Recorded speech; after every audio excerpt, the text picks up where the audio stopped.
দৰঙৰ শ্যামতেলা গাঁও পঞ্চায়তত ব্লক সভানেত্ৰীৰ বিৰুদ্ধে ব্যাপক দুৰ্নীতিৰ অভিযোগ। পঞ্চায়ত জনপ্ৰতিনিধিসকলৰ কাম কাজৰ সময়সীমা অতিবাহিত হৈছে যদিও তেওঁলোকে সংঘটিত কৰা দুৰ্নীতিৰ তথ্য এটাৰ পিছত আন এটা ক্ৰমাৎ পোহৰলৈ আহিবলৈ ধৰিছে।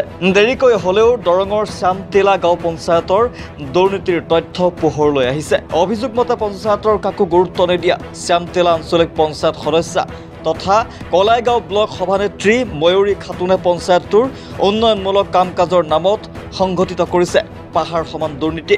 ময়ূৰীৰ দুৰ্নীতিৰ তথ্য পোহৰলৈ অহাৰ ভয়ত পঞ্চায়তটোৰ উদীয়মান শিক্ষিত যুৱক মফিদুল ইছলামে কৰা RTIৰ আবেদনৰ তথ্য দিয়াৰ পৰা বিৰত আছে দুৰ্নীতিপৰায়ণ ময়ূৰী খাতুন।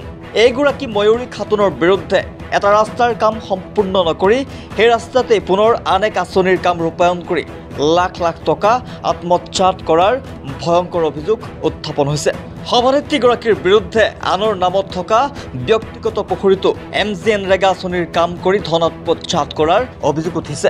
এইগৰাকী ময়ূৰীয়ে চৈৰাচাৰীৰে ব্যক্তিগত খণ্ডৰ বিদ্যালয়তো চৰকাৰী ধনেৰে প্ৰাক্কলনক জলাঞ্জলি দি অনিয়মৰ মাজেৰে শৌচাগাৰৰ নামত লাখ লাখ টকা আবণ্টন দি ধন আত্মসাৎ কৰাৰ অভিযোগ উঠিছে। সভানেত্ৰীগৰাকীয়ে দলগাঁও শিক্ষাখণ্ডৰ অন্তৰ্গত ২ নং পশ্চিম পদুঘাট প্ৰাথমিক বিদ্যালয়ৰ শৌচাগাৰৰ নামতো লাখ লাখ টকা আবণ্টন দি বিদ্যালয় কৰ্তৃপক্ষক পৰিচালনা সমিতিৰ লোকক আন্ধাৰত ৰাখি ধন আত্মসাৎ কৰি অৰ্থ নিমিত্ত কৰি ৰাখিছে বিদ্যালয়ৰ শৌচাগাৰৰ কাম। এই ক্ষেত্ৰত উচিত তদন্ত মৰ্মে প্ৰাক্তন ব্লক সভানেত্ৰী ময়ূৰী খাতুনৰ বিৰুদ্ধে কঠোৰ ব্যৱস্থা গ্ৰহণ কৰিবলৈ আৰু কামসমূহ প্ৰাক্কলন মতে সম্পূৰ্ণ কৰাৰ দাবী জনাইছে অঞ্চলটোৰ একাংশ ৰাইজে। আঞ্চলিক পঞ্চায়তৰ যিখন চেয়াৰমেন ময়ূৰী খাতুন আমাৰ স্কুলৰ লেট্ৰিনৰ বাবদ কিবা এটা অনুদান দিছিল।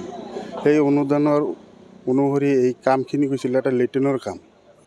কিমান টকা আমি পৰস্পৰ শুনা পাইছোঁ 3 লাখৰ ওপৰত। আৰু ভিটিখিনি গাঁথনি কৰিলে 5 ইঞ্চি, 5 ইঞ্চিৰ ওপৰত আকৌ 3 ইঞ্চি গাঁথনি কৰিলে। ইঞ্জিনিয়াৰে ক'লে যে ওপৰত 3 ইঞ্চিটো ভাঙি দিব লাগে। সিহঁতে কি ক'লে মিস্ত্ৰীয়ে দুইটা ছাইডত মানে গাঁথনিখিনি ভাঙি দিলে। এনেকৈ সিহঁতে কাম কৰি আছে। ওপৰত যদি 5 ইঞ্চি কৰিছে তলতো 10 ইঞ্চি হ'ব লাগে। এইটো চৰকাৰী ইষ্টিমেট মতে এনেকৈ হয়। আৰু তলতে পোষ্টৰ ৰড দিছে 3টাকৈ, 8ৰ ৰড দিছে, 10ৰ ৰড হ'ব লাগিছিল। আৰু পোষ্টৰ তলত জালি চালি একো দিয়া নাই। যেনে তেনে মানে ফোপলা মাটিৰ ওপৰত মানে যেনে তেনে বহাই দিছে। এই কামৰ যিকোনো দায়িত্ব ইঞ্জিনিয়াৰ তাক জনালোঁ, ছাৰ আচলতে কামটো কেনেকুৱা আমাক অলপ কওকচোন। কামটো এনে কৰি আছে। যিটো লেট্ৰিনৰ গাঁত খান্দিছে এই গাঁতৰ মাটিখিনি ওপৰত দিছে, সেই ওপৰৰ এই মাটিখিনিৰ ওপৰতে সিহঁতে ঘৰ বনাইছে। ঘৰটো বনাইছে অলপ মানে গাঁতিছে আৰু মানে যেনে তেনে কৰি গৈছে। ইষ্টিমেট মতে কাম হোৱা নাই। পিছে ইঞ্জিনিয়াৰে ক'লে মই চাই লওঁ বস্তুটো।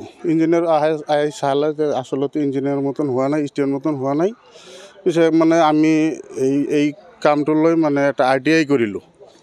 RTI কৰাৰ পিছত আমাক RTI ৰিপৰ্ট দিলে। সেই কামটো লৈ মই CA অফিচলৈ মানে গৈছোঁ, সিহঁতক জনাইছোঁ, জিলা পৰিষদলৈ আহিছিলোঁ। জনোৱাৰ পিছত এতিয়ালৈকে কামৰ কোনো ধৰণৰ হেৰি হোৱা নাই। যেনেকৈ কৰি আছে আধৰুৱা কাম এনেকৈ কৰি আছে। সিহঁতৰ কামটোতো দুৰ্নীতি। ৰাস্তা ঘাটৰ সেইবোৰ বহুত দুৰ্নীতি কৰিছে। বহুত টকা ধৰাই মানে সিহঁতৰ আধৰুৱা কাম কৰি মানে পইচা উঠাই বাস্তৱত কাম হোৱা নাই। ধৰিছে এনেকুৱা কৰিছে, বহুত কৰিছে। কাউন্সিলৰ মানে ময়ূৰী খাতুন আঞ্চলিকৰ মানে সদস্য, সেই চেয়াৰমেন হৈছে ব্লকৰ বুলি। ৰিপোৰ্ট